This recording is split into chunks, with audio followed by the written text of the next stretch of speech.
Hey y'all, I just want to make one thing clear for those who probably already saw my review on Nausicaa, the Valley of the Wind. That naturally, I'm not really a tight, really hot-headed type of person.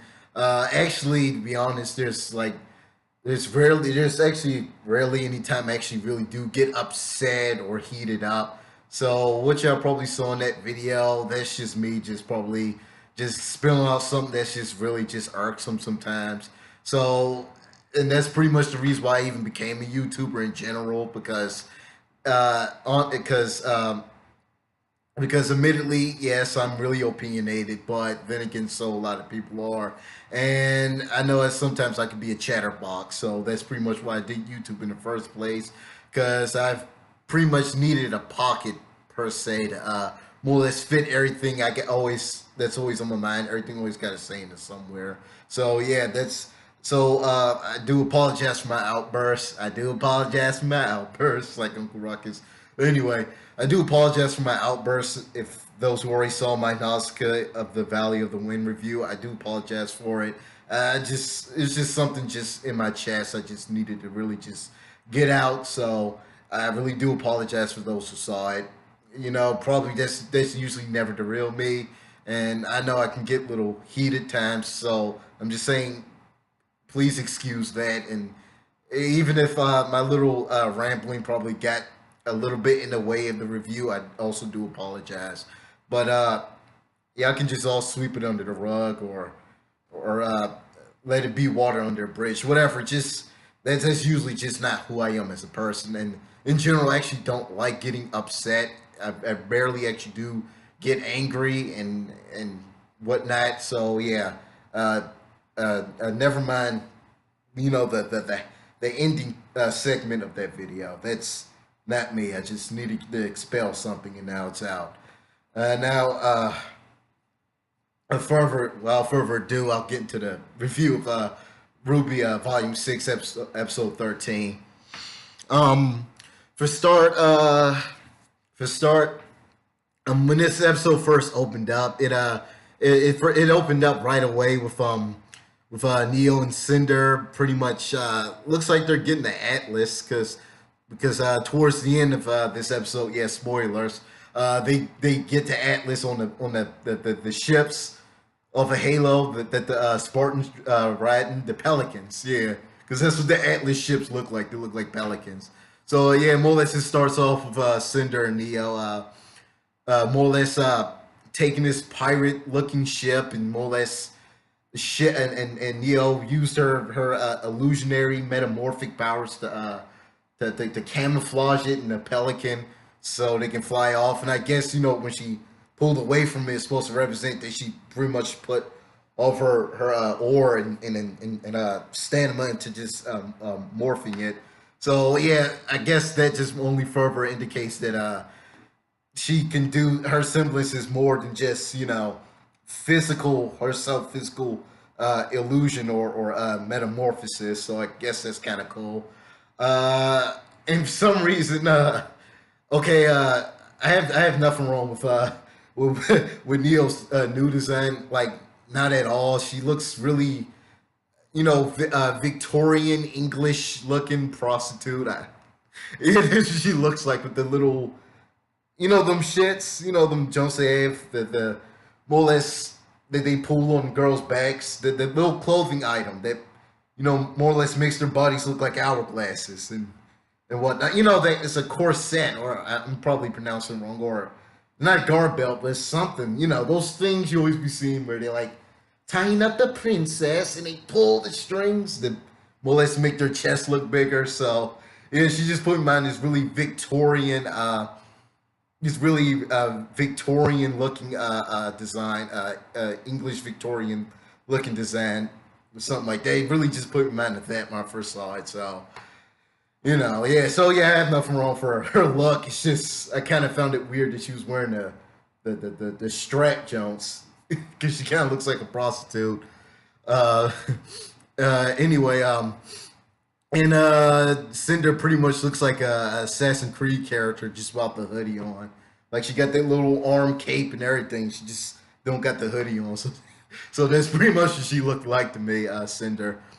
Um, let's see. Let's see. Oh, that's pretty much okay. That's pretty much what I gotta say about that segment. And actually, for most of the middle part of this episode, when they were fighting the Leviathan, yeah, just they figure out the name more or less, so we can all stop calling it Godzilla, or maybe you can, because it blows fire heat waves out of its mouth or something. So I guess you can, or whatever. Um, Leviathan, more or less, the episode more or less takes place with Leviathan. In most part, this episode can actually seem to like really hollow. I'm just gonna get that right out the way. Like, to be honest, it just felt like really hollow in some parts.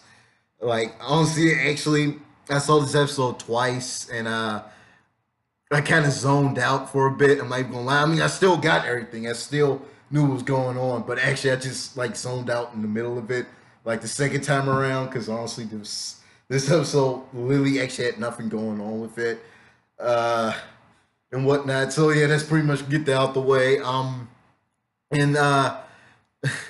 in terms of cinematography in this episode, if you look into the Pelican that they were in, that Team Ruby and Marie was in, if you actually literally look in the back of the Pelican, you can see, you can literally see a full repaired, unbroken sword from Blake, the little black junk she got.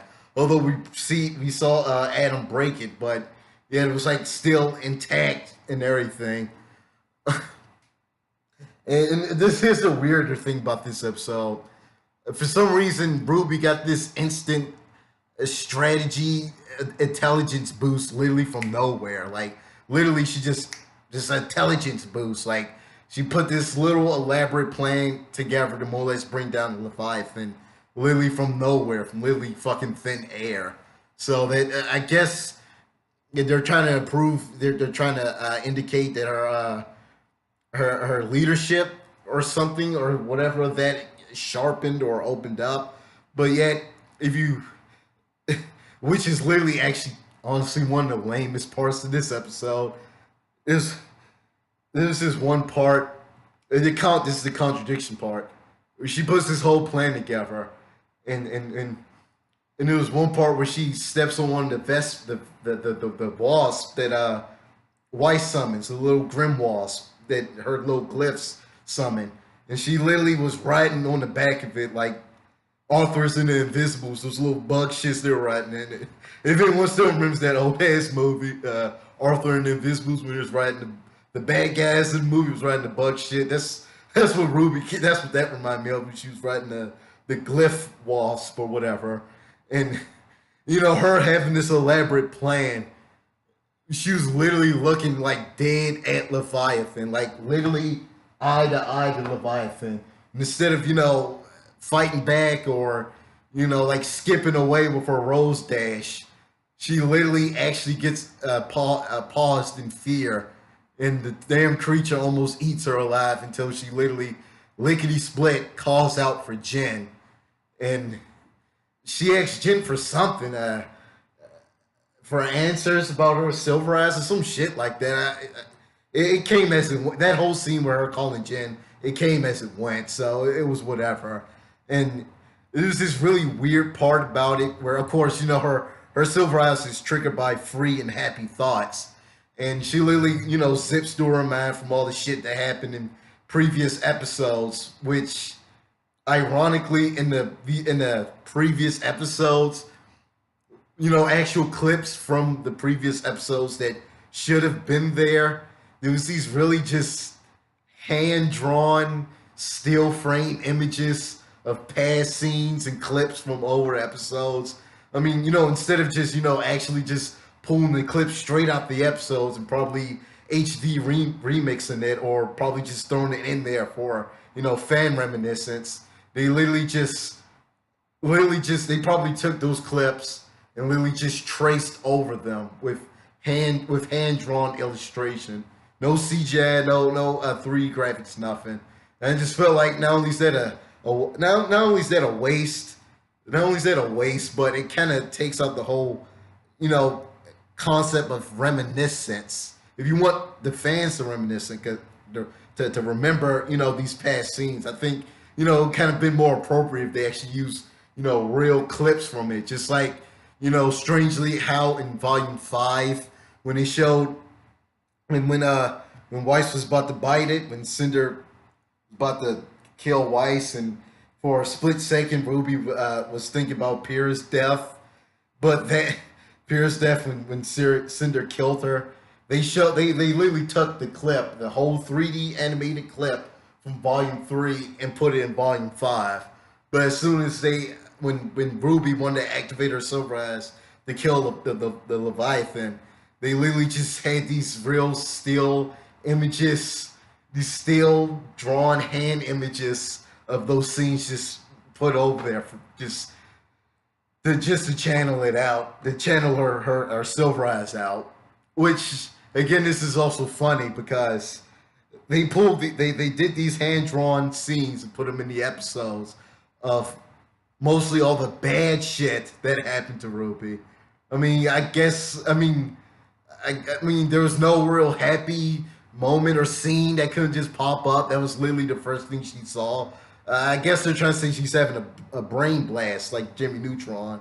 Brain blast or some shit like that. I guess that's what they're trying to say. But if you know that what triggers your silver eyes is happy thoughts and tranquility and serenity and whatnot, and zen and whatever, then what would the first thoughts that will pop up in your mind is all the hardships that came. I guess it's probably something small, but well, if you know how to use it, why would that be your first thought? And this is like really dire. This thing is literally about to eat you in one bite. But the same the measures of how to trigger this secret ability that was given by gods, which is ruined now. If you know it's with happy and tranquility thoughts, why would the first thing you think about is the hardships? Or I guess say that's I wouldn't say a plot hole, would it be, or a retcon? I don't know. It's just a lot of thought to it. But we're critics. We're not supposed to be really analytical. We're not supposed to dive deep into something. We're not supposed to do that. We're critics.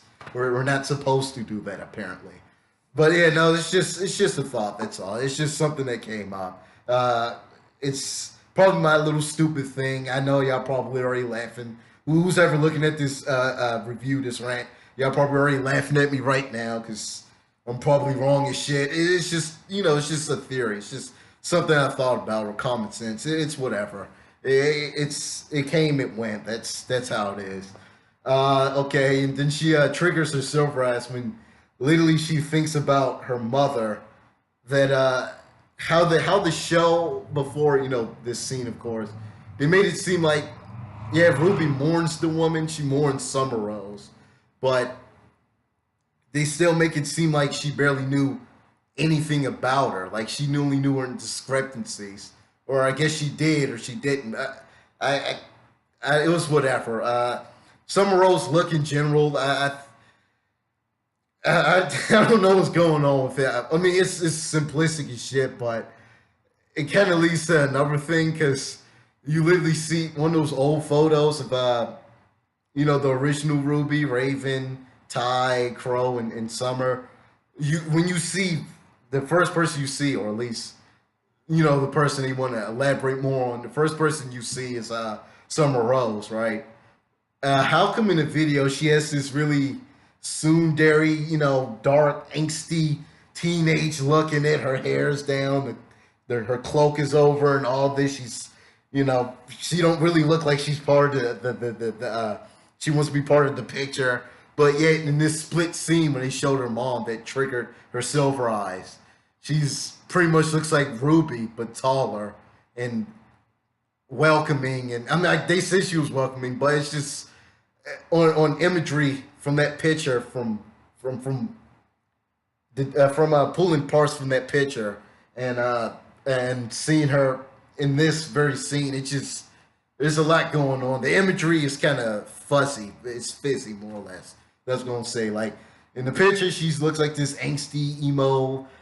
I work better on my own type character, but in this she's pretty much adult Ruby without the cloak and longer hair. So it's like whatever. I guess it's just it just really it's it fits as my imagery of it. It's kind of deceiving. I'll leave it as that. And then after that part, she activates the Silver Eyes and turns the Leviathan into a pet rock. But the Leviathan is too powerful, so he broke out. Or Silver Eyes is a bluff attack that apparently if it can strike down the Grim with one sight, but yet I guess her Silver Eyes were low on Cosmos or something. Yeah, I guess Ruby couldn't burn her Cosmos to a certain way or whatever.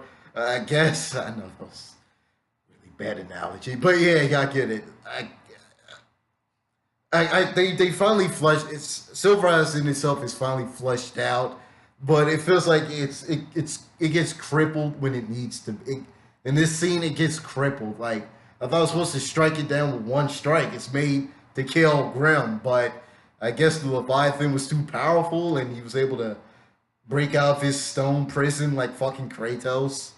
Uh, and then for this random scene, I guess because they want to make this character relevant again, Cunoline literally pulls her hand drill out of the river for one split second and kills Leviathan because they got to make Cunoline relevant again and not just being some another antagonist foil for the characters. And these last what was it, like 5 episodes? These last 5 episodes, I don't know. It's just whatever. They just try to make Cunoline relevant again, and it was like really kind of corny, really Top Gun ish, really 80s American style soldier. I can do anything. I'm a good guy now, although you embarrassed the shit out of me. And I was my whole agenda from the begin with is to stop you, but now I'm a good guy now from what you did to me. This pretty much what it was. More or less Ruby and Team Ruby, they pretty much did talk no jutsu and pretty much snapped her out of her bitch fit and got her to fight the Leviathan and take on the other flying Grim shit. And pretty much that's where that episode ends. They save Arcus, and that's it. And then it zooms on with them getting to the Atlas, and Atlas literally no joke. Literally no joke.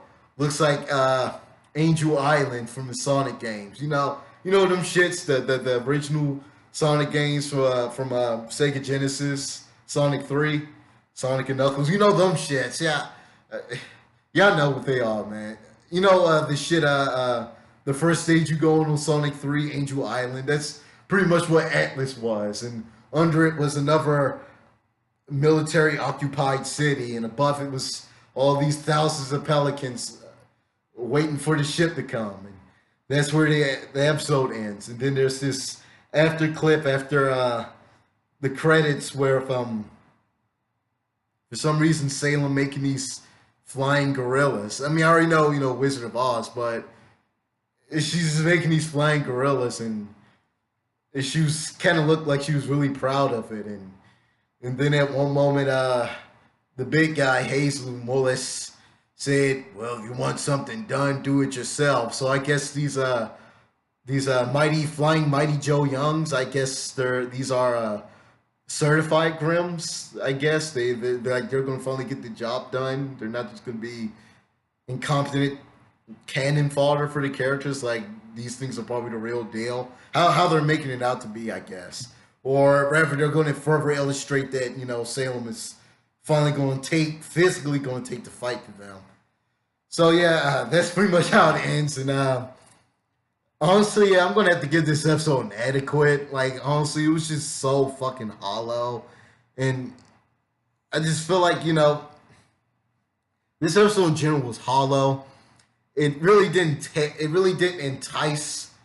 It really didn't entice any feelings out of me. It didn't make me care if they were going there. It was just them more or less teaming up to fight down a strong Grim and that they caused to come there, the kill later on. So it was a hollow ass episode. Nothing really happened but them fighting this giant sea iguana and whatever. It was just it was nothing. There was no substance. It was a whatever episode. I mean, I guess this is the way they wanted to end it, but if they like ended it more so like on like if Adam died in this episode, it would make more sense, you know, or something actually happened instead of just them fighting pretty much Necro again, the ending boss, just like the Necro on volume 4 when they had to fight it at the end. It's pretty much what the fucking Leviathan was. He was volume 6 Necro. He was just a really powerful Grim that needed to go down, and it did, and that's pretty much how they concluded it. And it was just as hollow because nothing really fucking happened. And that's pretty much about it. The only thing that happened is they got the Atlas. And I don't know. There's nothing to care about this episode. Nothing really happened, to be honest. That's pretty much all I gotta say about it. Yeah, that's pretty much all I gotta say about it. It was adequate. It was whatever. Y'all should stick around more because I'm thinking about working on this like 1 hour overall summary of review on volume 6. Like my reflection video of 2018. It's going to be something like that. Like, you know, it's going to be a discussion board. There's going to be talk about parts I like, parts I don't like, what may happen in the next season, what might not happen. Will I overexert my expectations? Am I underexerting my expectations? You know, it's pretty much going to be just another big ass podcast of what I'm going to expect or how I felt about this overall. So yeah, y'all stick around to it. It probably might be somewhere out somewhere in this current upcoming week. So stick out for it. That's pretty much all I gotta say about it. I think I might be taking more if my Nausicaa of the Village of the Wind. Yeah, I'm still reading off it because it's a long ass title, and you know, Nausicaa is a Greek name, and I'm not Greek, obviously. So yeah. So anyway, Nausicaa of the Valley of the Wind. If that video actually gets anywhere, if enough of y'all like it, or if it gets enough reception or whatnot, or a lot of comments, I know I'm gonna be going further and further more into this rabbit hole of critiques and taking more requests in the future, and probably not just pretty much reviewing whatever is around and whatnot. So I'll get to it when I get to it. The video will speak for itself, and when it does, I'll be there to listen, and I'll supply the needs to the best of my advantage. Also expect a Genlock review probably somewhere this upcoming week as well, because actually I've meant to look at that and whatnot. So yeah, keep an open eye out for that and all that. That's pretty much about it. You already know the drill, man. Give a like if you like the video. Subscribe if you like discussion episodes and shit like this and whatnot, and yada yada yada, blah blah blah blah blah blah blah. Happy Black History Month that's coming up. I don't know. I'm just filling in fucking gaps. This is filler, so. That's about it, man. You already know.